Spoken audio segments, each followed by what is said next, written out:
exciting.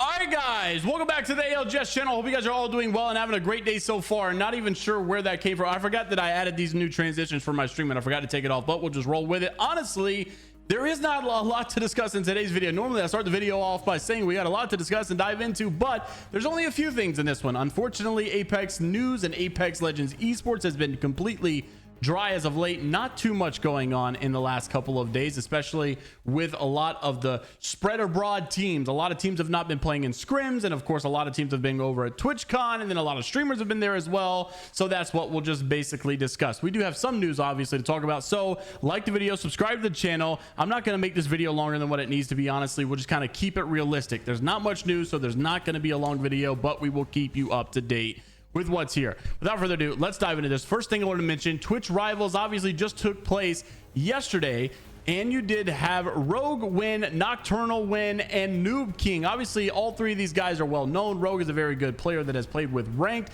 He's trying to get back into the challenger circuit scene, I think, this year. Nocturnal also, of course, Team xset, very good player. And then Noob King also in the same realm as far as one of those streamers that everybody knows, and they know he's good enough, but basically hasn't necessarily made any kind of crazy professional stand as of yet. But these guys were able to take first place. Hal's team did really good, I think, playing with Girl as well. And then you've also had Nicewig's team doing pretty good. Timmy's team did pretty good all across the board. The only thing that was a little weird by this is, like, even though it was cool to see some competition, they only had 12 teams, and I'm pretty sure this is not the only time they've done this. So watching a competitive lobby go through and it was only 12 teams was a little weird, but it was also weird because they were playing the brand new limited time mode, the trick and treat trios. So it wasn't like, obviously this was taken all too much serious. But on the backside of that, there are some new exciting features coming into Apex that a lot of people are a little bit interested in, because yes, they're playing new modes, but soon they will be playing a brand new legend. This is more of a generic Apex news, but the new legend coming out, season 19 Conduit, is going to have some crazy abilities. So we've seen a lot of pro players use the Watson basic meta for, like, you know, NRG used it last year as well. We see some teams do very well with this Watson meta and basically trapping down a house or a building and playing around that. But this new legend is going to be a little bit different. They have their ultimate ability, unbreakable Watson type fences. They're like little items that you can place down. They're unbreakable, and they will basically stun, break you, hit you, do damage to you whenever you go near them or go around them or walk into them as well. It's going to be interesting to see that into play, considering that they're unbreakable. Also, their tactical ability is going to be able to heal 25 shields and has multiple charges as well. We expect this will be 2 charges. And then also the passive ability, if you're at a range of your teammates, you get a 40% speed boost. This one shouldn't be too much comp related because you should always be with your teammates, but very interesting to say the least. I could see, honestly, Conduit is going to be a very good legend for pub stomping, because a lot of Watson mains like to go pubs and like to go play pubs and just land at like 5-stack buildings and just try to 1v3 the entire lobby. Now that you can do that with Conduit, you're going to have good abilities to be able to 1v3, but also good abilities to get out if you're landing away from your teammates. So very interesting stuff for sure. Also, one of the animation directors posted this yesterday, that in this next trailer on Monday, you're going to see something that you're just not even ready for. That one's very interesting, because although the hype is here for the new season and the map changes are going to be crazy, we also talked about this one in our main channel, Apex Legends News, all things Apex News on the jmeyels channel.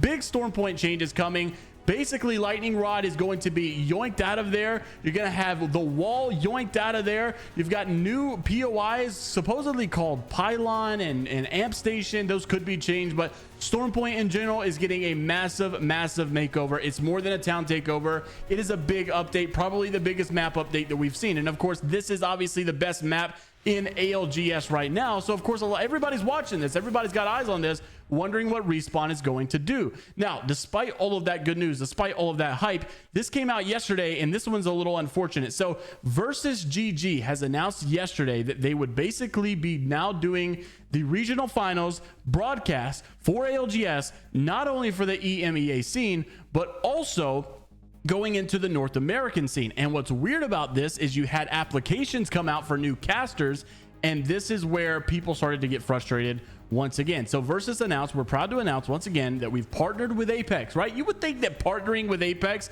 that EA, you know, possibly supporting you here financially, but they're putting on this official broadcast, by the way. This is not like it's just, hey, we're going to host our own tournament. This is an official ALGS broadcast, an official ALGS tournament, and they're still not being funded by EA. Throughout the application, you could go through and see a message from them in their application saying that this is a development program, right?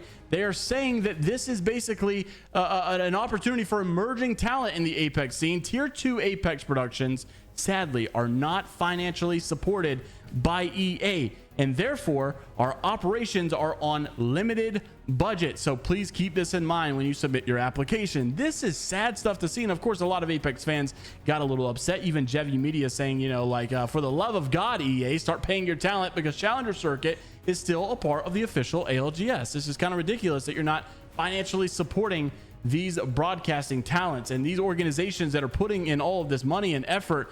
That's just wild to me to see that go down. And of course, we're in this ever so like long discussion about the future of Apex esports, and Minus Tempo like kind of hinting that these EA partnerships could be around the corner for a lot of these big organizations that could possibly save big orgs like FaZe. It looks like Space Station might be looking to come back as well. So there is good news lying under this mysterious blanket of God knows what information, but still doesn't negate the fact that there's still some bad news to look out for as well. Hopefully things get better in the future, and of course we'll keep you update right here on ALGS News for the J Miles channel. We'll see you all in the next one. Take care of yourselves. All you gotta do is like the video, subscribe to the channel, and comment down below if you want to stay up to date. And until the next time, we'll see you all later, Gators.